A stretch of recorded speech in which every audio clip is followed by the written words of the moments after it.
రామాయ రామభద్రాయ రామచంద్రాయ వేధసే రఘునాథాయ నాథాయ సీతాయ పతయే నమః. మనం ఎంతో అదృష్టవంతులం కాబట్టి మహానుభావుడైన శ్రీ మహావిష్ణువు రామునిలా అవతారాన్ని ఎత్తి భూలోకానికి వస్తే ఆ భూలోకంలో ఆయన రామావతారంలో చేసిన అన్ని విశేషాలని ఒక గ్రంథంగా శ్రీమద్ రామాయణంగా ఏర్పాటు వాల్మీకి మహర్షి చేస్తే దాన్ని తెలుసుకోగలుగుతున్నాం, చదువుకోగలుగుతున్నాం, అవకాశం ఉన్నంతలో ఆచరించగలుగుతూ ఉన్నాం. ఏమిటా రామచంద్రుల్లో గొప్పతనం అంతా? ధర్మజ్ఞో గురుభిర్దాంత కృతజ్ఞ సత్యవాక్షుచి. రాముడు ధర్మమూర్తి, ధర్మాన్ని తెలిసినవాడు. అంటే ఏమిటి? ఓ ధర్మము అనేటటువంటి శరీరానికి ముక్కుని, చెవుల్ని, కాళ్ళని, కళ్ళని అన్నిటినీ ఏర్పాటు చేస్తే అదిగో అది ధర్మమయమైన రూపం అని అర్థం. అంటే రాముడు చూసే చూపు ధర్మం, రాముడు వినే మాట ధర్మం, రాముడు మాట్లాడే మాట ధర్మం, రాముడు ఆచరించే పనిలో ధర్మం ఉంటుంది, రాముడు కదిలి వెళ్ళే చోటులో ధర్మ ప్రదేశం ఉంటుంది. ఇలా సర్వము ధర్మమయమే అని. ఎక్కడ ఉదాహరణ? శ్రీమద్ రామాయణం 7 కాండలుగా మనకు కనిపిస్తే మొట్టమొదటిదైన బాలకాండలో దేవతలు దేవతలు దేవతలే కనిపిస్తారు మనకి.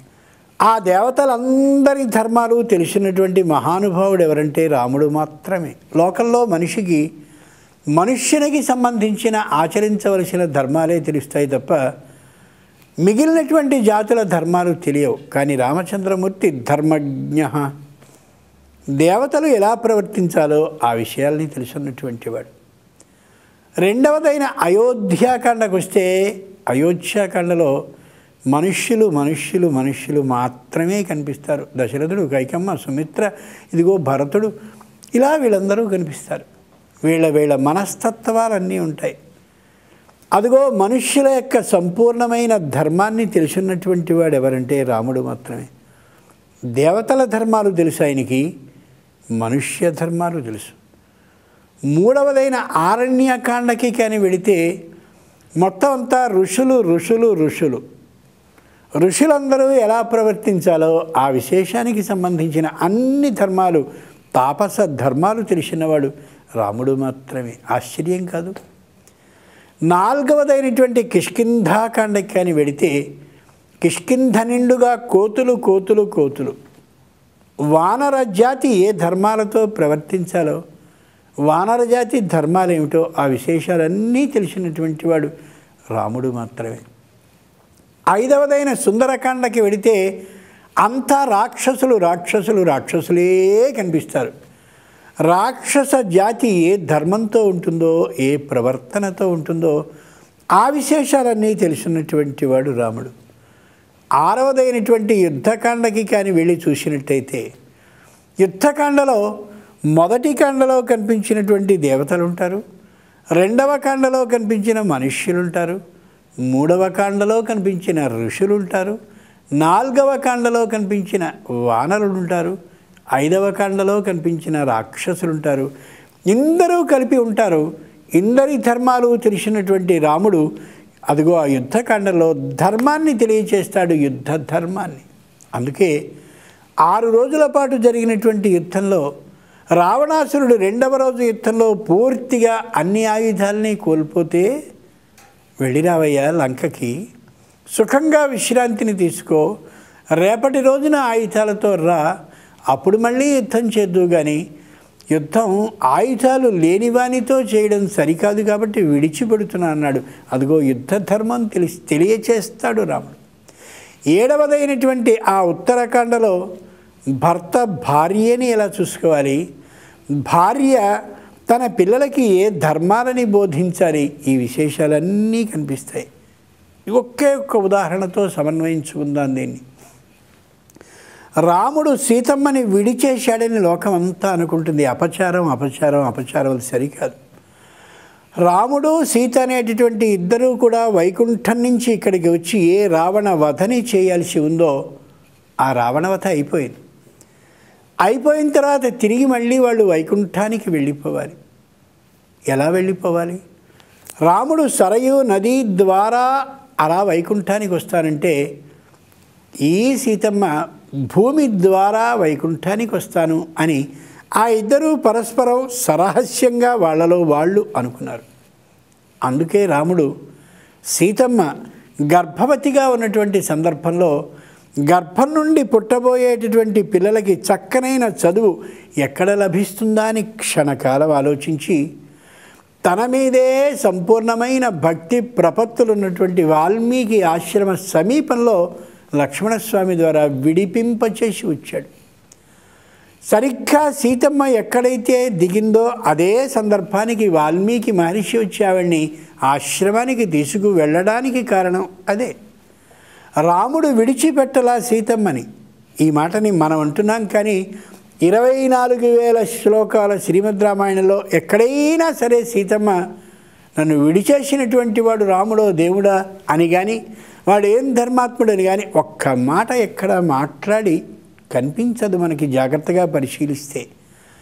అటువంటి గర్భంలో ఉన్న ఏ కుశీలవులు, వాళ్ళనే లవకుశులు అంటారో ఆ ఇద్దరు ఉన్నారో, వాళ్ళిద్దరికీ ఎప్పుడు తెలివితేటలు వస్తాయా, ఎప్పుడు వాళ్ళు గ్రహించగలిగిన బుద్ధి కలిగిన వాళ్ళు అవుతారా అని ఎదురు చూస్తూ సీతమ్మ ఏం చేస్తుంది? సహజంగా లోకంలో ఉన్న స్త్రీ అయితే తనకి తన భర్త మీద తీవ్రమైన వ్యతిరేకత ఉంది కాబట్టి ఈ పిల్లలకి తండ్రి మీద వ్యతిరేకతని నేర్పుతుంది లోకంలో అయితే.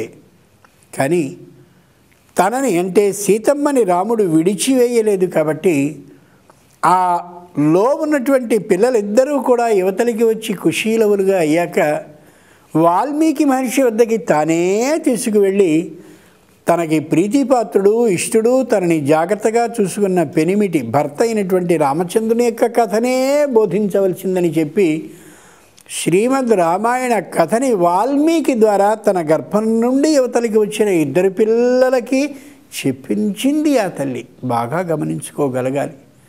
శ్రీమద్ రామాయణాన్ని అంతరర్థంతో కానీ చూడకపోయినట్టయితే అంతా వేరు విధంగా కనిపిస్తుంది. అంతరర్థ దృష్టితో కానీ పరిశీలించి చూస్తే శరీరం అంతా రామమయం అవుతుంది. కాబట్టి భార్య అయినటువంటి సీత తన పిల్లలైనటువంటి కుశీలవులకి తన భర్త అయినటువంటి రామచంద్రుని వృత్తాంతాన్ని వాల్మీకి ద్వారా చెప్పించి ఆ ఇద్దరిని అమోఘమైనటువంటి క్షత్రియులుగా యోగ్యులైనటువంటి పాలకులుగా తీర్చిదిద్దింది.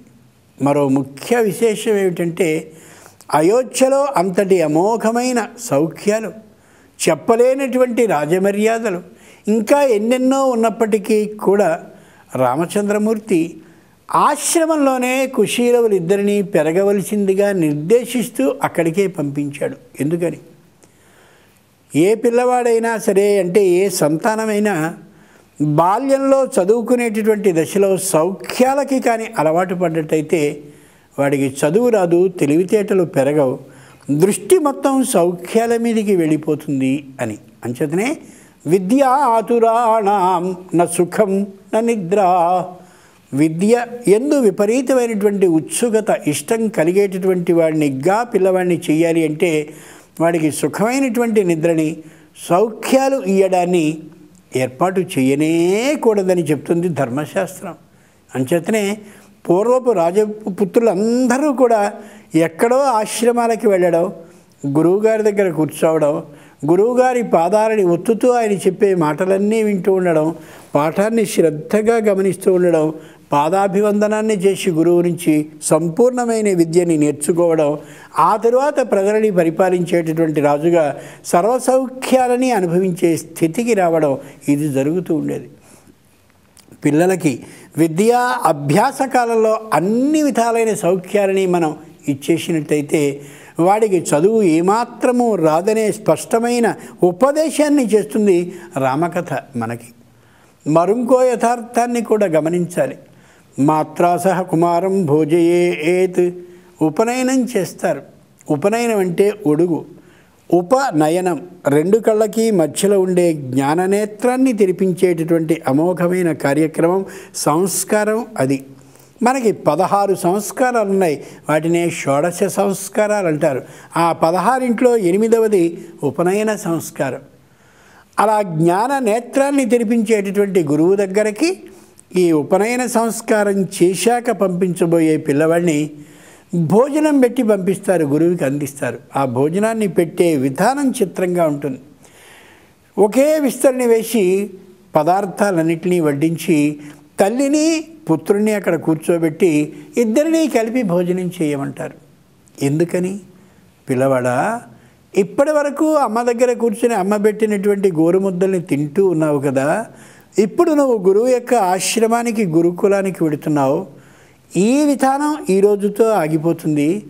రేపటి నుంచి నీ భోజనాన్ని నువ్వే చేసుకోవాల్సి వస్తుంది, నీ పాత్రని నువ్వే తోముకోవాల్సి వస్తుంది. ఆ భోజనాన్ని చేసేటటువంటి సందర్భంలో తల్లి గుర్తొస్తుందేమో, ఇదిగో జాగ్రత్తగా చూసుకో. చదువు కోసమని నువ్వు తల్లి లేదే అనేటటువంటి బెంగని మానాలని పిల్లవానికి, ఆ తల్లికి భోజనం చేసేటటువంటి ప్రతి సందర్భంలోనూ నీ పిల్లవాడు గుర్తొస్తాడేమో, వాడికి రోజు రోజుకి విద్య అలా పెరుగుతోంది బుద్ధిలో అనేటటువంటి సంతోషాన్ని నువ్వు పొందాలని ఇద్దరికీ ఆ విధమైనటువంటి ఉపదేశాన్ని చేస్తుంది ఈ భోజనం పెట్టే తీరు. అక్కడ భోజనం పెట్టే సందర్భంలో వేగంగా తిని తొందరగా తిను అని వెంటనే టక్కున లేపేస్తారు పిల్లవాడిని. ఎందుకని? పిల్లవాడా, చదువుకునేటటువంటి కాలంలో నువ్వు భోజనం మీదే దృష్టి కలిగిన వాడివైతే విద్యా అభ్యాసం నీకు రాదు.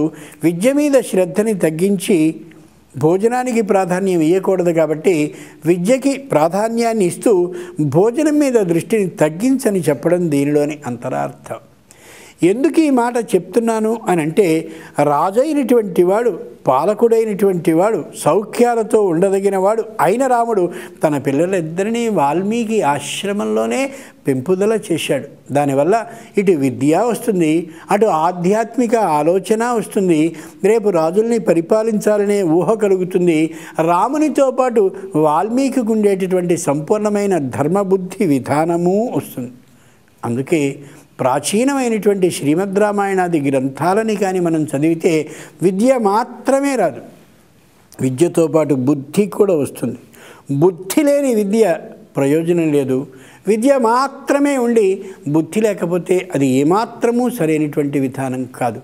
కాబట్టి విద్య, బుద్ధి అనే రెండు మనకి అబ్బాలి అని అంటే రాముడు మాత్రమే మనకి ఆధారం. రాముని గురించి వ్రాయబడ్డ శ్రీమద్ రామాయణం మాత్రమే మనకి యథార్థమైనటువంటి సాక్షీభూత గ్రంథం. ఆలోచించగలగాలి, రాముడు ఎంతటి ఉత్తమ పరిపాలకుడు అంటే తన భార్యని కూడా భార్యగా ఎంచకుండా, తన భార్య కూడా దేశంలో ఒక స్త్రీ, ఒక పౌరురాలు అనే యథార్థాన్ని గమనించి తప్పు చేసిన భార్యని కూడా విడిచిపెట్టకుండా శిక్షించినటువంటి ఉత్తమోత్తమ పరిపాలకుడు. లక్ష్మణస్వామిని నోటికొచ్చినటువంటి మాటలన్నీ కూడా ఆమె నిందించిన కారణంగా తనకి భక్తుడైనటువంటి వాడు అంటే భాగవతుడైనటువంటి వాడిని నిందిస్తే అతని హృదయం ఎంత గాయపడిందో ఆ విషయాన్ని అనుభవపూర్వకంగా ఆమెకి తెలియచేయదలిచిన రాముడు ఏం చేశాడంటే, రావణ వధ అయిపోయాక సంవత్సర కాలం నుంచి ఎదురు చూస్తున్నటువంటి ఆ సీతమ్మని చక్కగా స్వచ్ఛంగా తలంటుకుని రావాల్సిందిగా, తెల్లని పట్టు వస్త్రాన్ని ధరించి పుష్పాలను పెట్టుకుని సర్వాలంకారాలతోనూ రావాల్సిందిగా అలా స్వయంగా పిలిచి తానే ఆమె రాగానే తల తిప్పుకుని నోటికొచ్చిన మాటలన్నీ మాట్లాడుతూ సుగ్రీవుడిని భర్తగా ఎంచుకోదలిచావా, విభీషణుని వద్ద ఉండదలిచావా అని ఇష్టం వచ్చిన మాటలన్నీ పామరుడిలా మాట్లాడాడు. ఎందుకని? లక్ష్మణస్వామిని ఎన్ని నిందించిందో ఆవిడ, ఆ నిందించినప్పుడు లక్ష్మణస్వామి హృదయం ఎంత బాధపడిందో ఆ బాధని స్వయంగా అనుభవించేలా భార్యకి తెలియచేయాలని భార్యని ఒక పౌరురాలు అంటే లోకంలో ఉండేటటువంటి పరిపాలకుని కింద ఉండేటటువంటి పరిపాలితులలో ఒకరిగా ఏర్పాటు చేసి అంతటి శిక్షని విధించాడు భార్య అని కూడా గమనించగా. అటువంటి ఉత్తమ పరిపాలన రావాలంటే, అటువంటి ఉత్తమమైన పిల్లలు కలగాలంటే శ్రీమద్ రామాయణం మాత్రమే మనకు ఆధారం, మరొక్కటి కాదు అంచేతనే వేద ప్రాచేత సాదాసీద్ సాక్షాత్ రామాయణాత్మన. అటువంటి రామచంద్రుని పుట్టినరోజైన ఈ నవమి మనందరికీ సర్వశుభాలని కలిగించుగాక. స్వస్తి.